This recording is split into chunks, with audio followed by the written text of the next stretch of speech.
How much taxes single people will pay in retirement. All right, so you might, oh, wait. Gotta get the trumpet.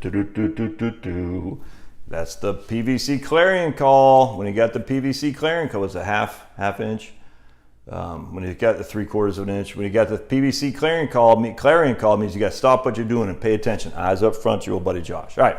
So on Saturday, I think it was Saturday. Today's Monday. So Saturday, I did a video where he took the median income for single people at a certain age. I think it's 55 or something like that, 55 to 64.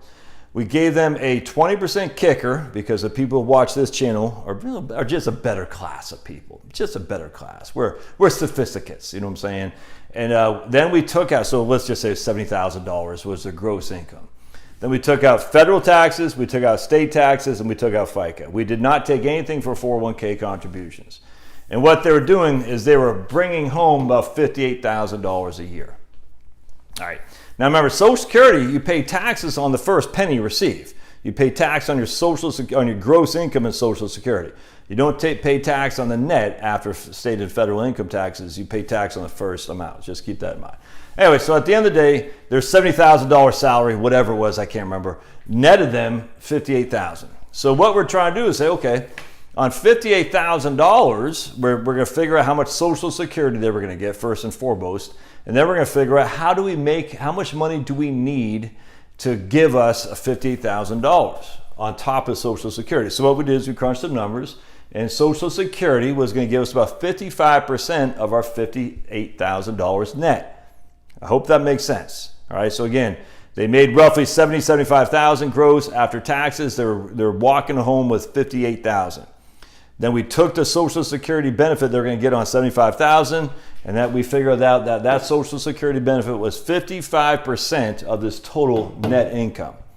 Does that make sense? Now, the reason I got here gross, because a couple of people commented like, but you're comparing apples to oranges. You're not including income tax on this. And I frankly didn't think I had to, but okay, so we're going to do that here today because you'll be shocked. It's just not that big of a deal. All right. So in this case, we got 58,000 gross. That's what we're striving for, 58,000 gross, of which Social Security covers 55% of that, all right? So of our 58,000 we need, Social Security comes up with 31,900, which means we need 26,100 from something else. In this case, just to show you the worst case scenario, we're going to take it from an IRA. But this is why I'm always telling you, do not do your tax defers anymore. We want this into a Roth or a brokerage account, but it's not going to be a big deal. Either way, so we got 26,000 from a pre-tax IRA. How did they get that when they weren't contributing? I don't know, but we're just going to run with it to show the worst case scenario. Because remember, in that video I did, we weren't even putting any money into a 401k. We weren't, all right? So you got 31,900 from Social Security. They need 26,100 from their IRA. So 55% of their 58,000 is coming from Social Security. The rest will come from their IRA. All right, so now we got to figure out a provisional income.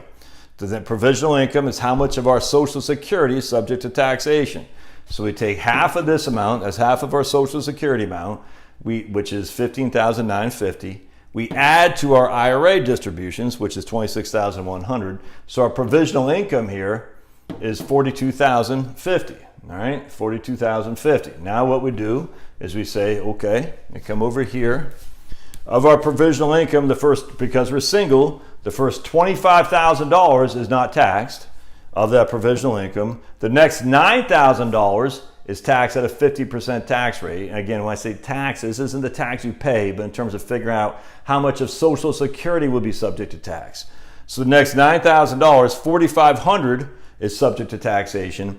And then anything above $34,000, 85% of that is subject to taxation. So we got, of our total Social Security, 31,900, 11,342 is subject to taxation. Everybody seeing that? Again, I'm kind of flying through this. I've done 1,000 videos on this, but just remember, all we're trying to figure out first and foremost is we're trying to get our provisional income, which will tell us how much of our Social Security is subject to taxation. To get our provisional income, we take half of our Social Security benefit and add it to any other income that we have. In this case, we got 26,100 of other income, all right? Because it's an IRA distribution. So our provisional income is $42,050. The first $25,000 is not subject to any taxation. The next 9,000, half of that is subject to taxation, and anything above 34,000 for single people, 6842 is subject to taxation, which gives us 11,342 of our total Social Security is subject to taxation. So roughly a third of our Social Security benefit is subject to taxation. Now we come up here, we take our 11,342, which again is our taxable portion of Social Security. We take the 26,100, which is our IRA distribution, which is fully taxable, and we take what? 37,442 as our adjusted gross income. 37,442. Now we get, because we're over 65, we get 14,700 of standard deduction. All right, 14,700 minus the 37,442 minus 14,700.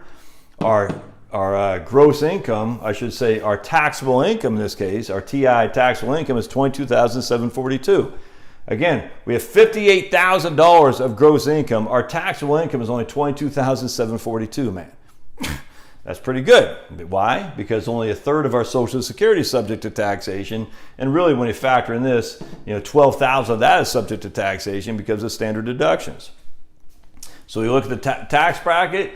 For a single tax bracket in 2023, the first $11,000 of taxable income is subject to taxation at 10%. $11,000 at 10% is $1,100 of taxes.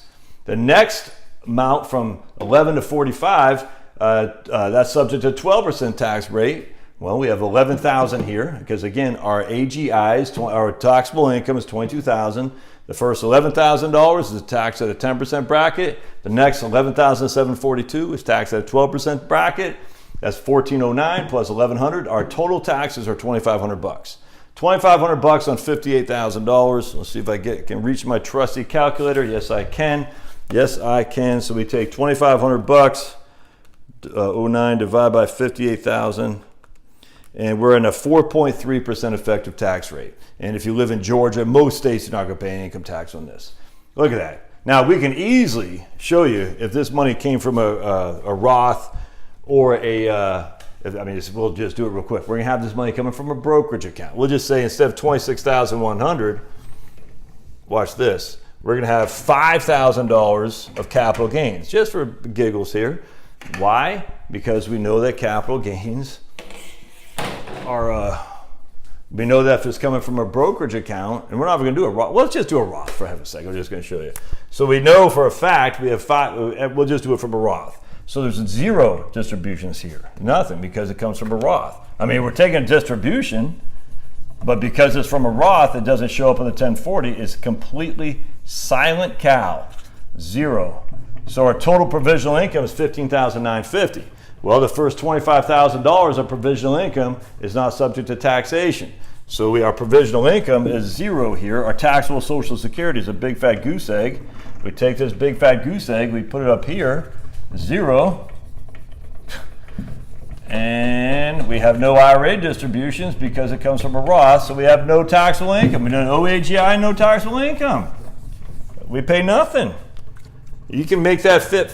Look, so you got $15,950 as a provisional income. The first $25,000 is free and clear of any taxation. So you can make this $10,000. $10,000 from an IRA. $10,000. Look at that. Now we got $25,000. We got $950 in this bracket, which is going to be what, $475.